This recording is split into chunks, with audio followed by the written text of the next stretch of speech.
Je me mets en mode sérieux. Donc aujourd'hui, je vous retrouve avec ma soeur. On a décidé de parler de poils, alors avec deux visions différentes, puisque moi je m'épile encore, j'ai 15 ans, et ma soeur en a 21. Ouais, c'est ça. 21. 21. Et ne s'épile plus depuis. Moi, ça fait 2 ans que je m'épile plus maintenant. Voilà, à peu près. Aujourd'hui, on va surtout parler de nos expériences en tant que femmes, parce que je sais que la diabolisation des poils touche de plus en plus les hommes, mais il y a quand même un double standard. Un exemple vraiment assez con et frappant pour comprendre ça, c'est que un rasoir, quand il est rose, il coûte bien plus cher. Moi, j'aimerais qu'on commence par se poser la question de pourquoi les poils ne sont pas synonymes de beauté dans notre société. Moi, je pense que c'est simplement dû à notre conditionnement. On a des stéréotypes de genre qu'on nous a cantonnés depuis notre naissance, et aussi au fait qu'il y a une certaine représentation de la femme qui correspond à tous les canons de beauté actuels, qui est dominante dans les médias. Prenons l'exemple du cinéma. Déjà, il y a relativement peu de protagonistes féminines, de protagonistes femmes, et il y a un taux de représentation de femmes poilues très faible. Pour moi aussi, il y a un conditionnement de la femme, non seulement par la société patriarcale, mais aussi parce qu'on est en fait conditionné par une société judéo-chrétienne. Sacralise la femme en tant que femme imberbe, qui donc ne serait pas passée par la phase de puberté, femme pure, qui serait encore vierge. Et même dans l'éducation qu'on nous transmet, il faut s'épiler, c'est quelque chose qui est nécessaire en fait, pour pouvoir être une femme tout simplement, pouvoir exister en fait en tant que femme. Pour moi en fait c'est ça qui nourrit tout le système patriarcal. Pour moi en fait si en tant que femme, je continue à répondre à la demande d'un système qui est patriarcal et qui en fait m'inflige ça. Et inconsciemment, moi ça fait que maintenant que j'en ai pris conscience, on me l'a transmis comme ça, du coup je continue et je vais le transmettre. Et en fait, au moment donné où j'ai pris conscience, je me suis dit mais ouais, en fait aussi c'est comme ça que je m'émancipe en tant que femme, je m'émancipe vraiment parce que je réponds plus à cette demande du système patriarcal. Le système patriarcal, il est à la fois nourri par les hommes, ça c'est sûr, et ça continue, et ça risque de continuer encore, mais aussi par les femmes, parce que les femmes, en acceptant ce qu'on leur afflige, et même inconsciemment, je suis d'accord, dans l'inconscient collectif, et ben elles le nourrissent aussi. Du coup, moi je sais qu'il y a un tas d'arguments qui sont vachement cons, vachement erronés, que les gens utilisent pour défendre l'idée que l'épilation est importante, primordiale. Un des arguments qu'il y a dans l'inconscient collectif, c'est l'hygiène, et ça on en parle souvent, parce que c'est un truc vraiment qui nous agace mais profondément. Et pourquoi il y a cet argument-là de l'hygiène?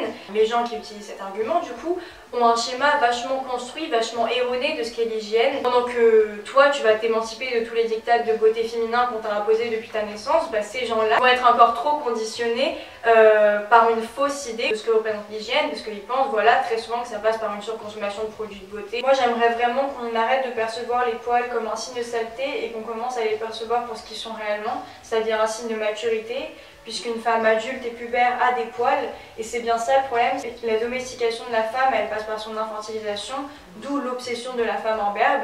Là, j'ai envie de renchérir aussi sur les bienfaits et l'utilité des poils, parce que c'est quelque chose qui objectivement existe, qui devrait carrément être plus comprise. Pendant des années, je me suis infligé l'épilation, c'était un automatisme, et en fait, à partir du moment où j'ai commencé à conscientiser le fait que j'ai pas besoin de ça, et j'ai pas envie de m'infliger ça, je me suis rendu compte que aussi c'était un bonheur en fait laisser les poils de mon pubis vivre comme ils en avaient envie, parce que en fait les poils sont situés à des zones stratégiques pour nous protéger non seulement des irritations mais aussi des infections, ça il faut le savoir, et du coup notamment au niveau des parties génitales, et moi avant je me souviens quand je m'infligeais ça, j'avais énormément d'irritations et d'infections.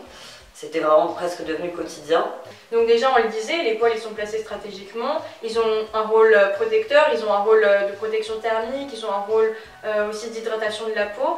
Et il y a un rôle vachement méconnu aussi, c'est celui des phéromones. Ah oui. En fait, plus on a de poils, plus on va dégager des phéromones qui sont des hormones chimiques qui contribuent à l'attirance de deux individus. Et à l'identité du coup, ça détermine l'identité de quelqu'un et du coup son odeur. Voilà, l'odeur exactement, de quelqu'un c'est c'est très notre important. odeur. Ensuite il y a une attirance qui se crée s'il y a deux phéromones qui sont sensiblement liés en fait. Voilà, et ce qui est dommage de les cacher et de les couvrir avec des odeurs artificielles, chimiques, etc. Je voulais parler de phéromones et de à quel point ils étaient importants pour voilà, l'attirance de deux individus, parce que je voulais lier ça au fait que c'est désolant de constater qu'aujourd'hui la plupart des femmes ont ont une crainte d'arrêter de s'épiler. Ça découle simplement de leur peur du rejet de leur entourage et surtout au niveau romantique et sexuel. Cette peur-là de ne pas pouvoir s'épanouir sexuellement avec des poils, elle est générée par la pornographie inconsciente qui est dominante de nos sociétés et qui n'a de cesse de promulguer une image erronée de la femme. Beaucoup d'amis, beaucoup de gens de mon entourage qui sont presque traumatisés, en fait, qui sont terrifiés à l'idée de supprimer leurs poils parce qu'elles ont peur du jugement, elles ont peur du rejet de la société et on est quand même construit beaucoup à travers le regard de l'autre. Voilà, notre mère ne peut pas envisager la féminité avec des poils.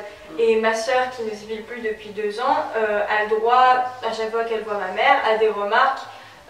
Incessant, un rejet, même un dégoût en fait, de la pilosité parce que je suis sa propre fille, elle se sent salie en tant que mère, que je ne réponde pas à sa conception de la féminité, qui est donc pour elle la conception de la beauté unique de la femme, celle de la femme imberbe, pure. Et du coup, ce qui est très dommage, c'est que la mère est là pour soutenir. En fait, le problème, c'est qu'elle est tellement conditionnée par un système non seulement judéo-chrétien, mais aussi patriarcal, qu'elle n'arrive pas à se détacher de ça. Le plus dur, c'est quand hétéro, en tout cas, surtout quand tu es hétéro, d'avoir peur d'être rejeté par l'homme en fait. Oui, dans l'intimité. Dans l'intimité. Bien sûr qu'il y a des hommes, et il y en a énormément, qui sont encore conditionnés parce que pour eux, la beauté est égale aucune pilosité, mais ça commence à évoluer et je pense que ça va évoluer de plus en plus et ça évoluera si les femmes commencent à s'imposer de cette manière en fait.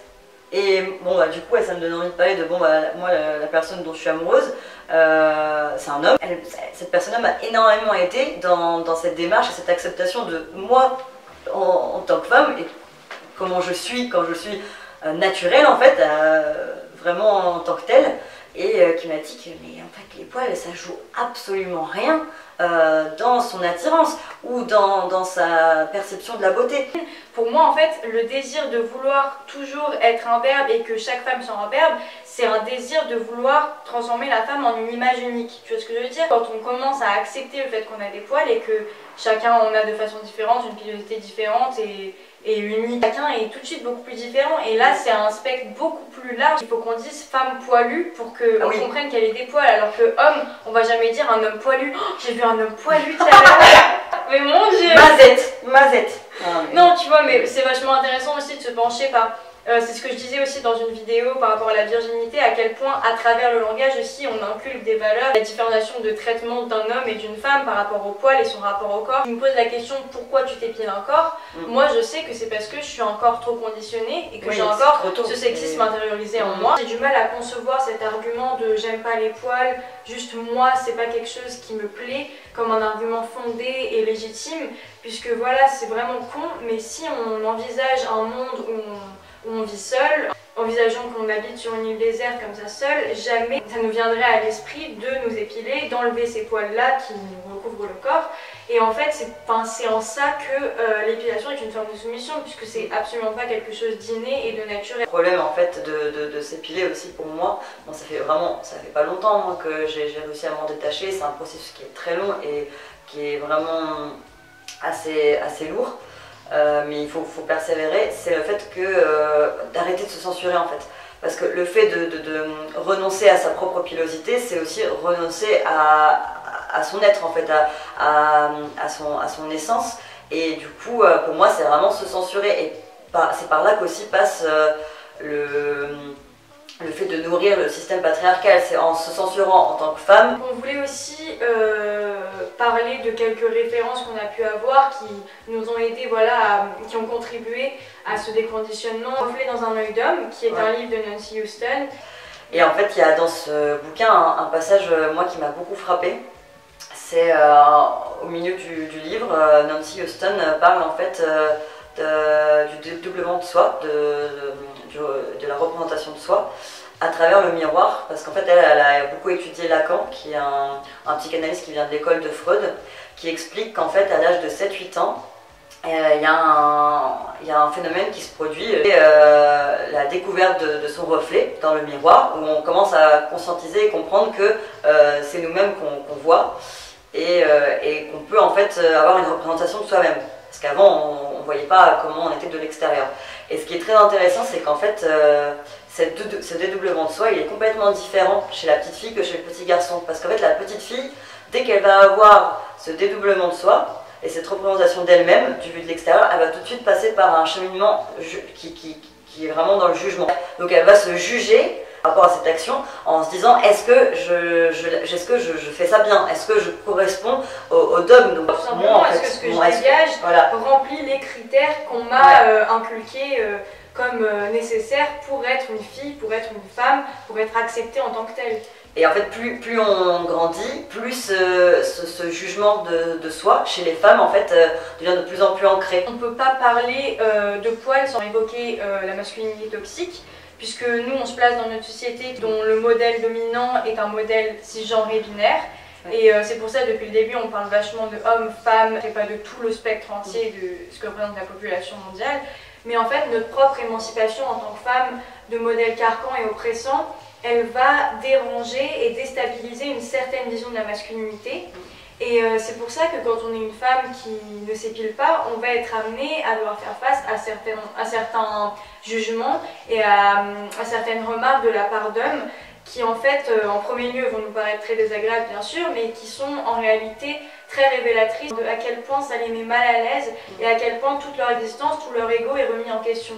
Et c'est hyper important aussi, c'est ce que tu disais par rapport au livre King Kong Theory, du côté aussi de l'homme, de comprendre ce que ça représente, quel est l'enjeu en fait. Ouais, en fait c'est ça, ça fait pas longtemps que je l'ai lu, King Kong Theory de Virginie Despentes. La réappropriation de son propre corps, donc la pilosité par exemple, déstabilise en fait l'homme parce qu'il a l'impression de se faire désaccaparer de ses qualités viriles. Il a l'impression de ne plus appartenir au modèle de la masculinité.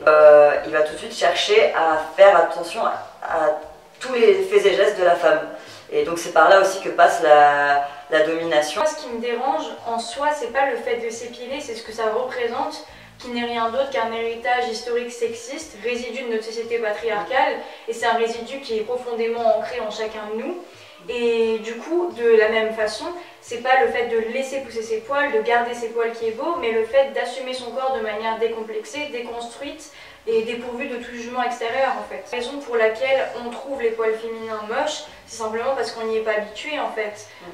Si on met ça en parallèle avec les poils masculins, ils sont représentés et du coup on y est habitué et ça ne nous dérange pas. Or c'est tout l'inverse pour les poils féminins, cette différenciation de traitement de l'homme et de la femme quand il s'agit des poils, elle est aussi absurde que le téton par exemple. Le téton il est hyper sacralisé chez la femme.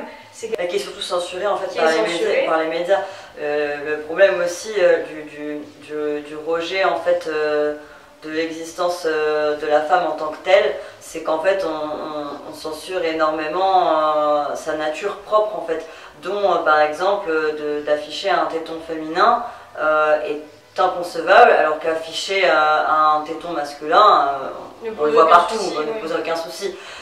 J'ai vachement envie aussi de parler de la phrase « il faut souffrir pour être belle », parce que c'est une phrase qui me choque profondément et qui est en fait utilisée exclusivement au niveau féminin. Si la beauté est une construction sociale qui évolue au gré des normes de chaque époque, alors ça veut dire qu'il faut souffrir pour être aux normes, et souffrir pour être normal, ça témoigne et ça manifeste de l'état d'esprit, de la mentalité ultra erronée de notre société, que constitue le collectif de notre société, et aussi de ce qu'il juge normal ou pas. Il y a juste un désir d'avancer et de...